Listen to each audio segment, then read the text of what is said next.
mga tol, oh, dito sa may ano, lugar to, sa may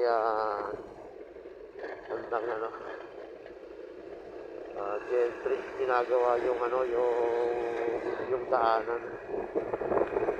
So medyo pangit yung kalsada dito, no, pero kahit paano hindi naman ganun kapangit na talagang ano, bako-bako.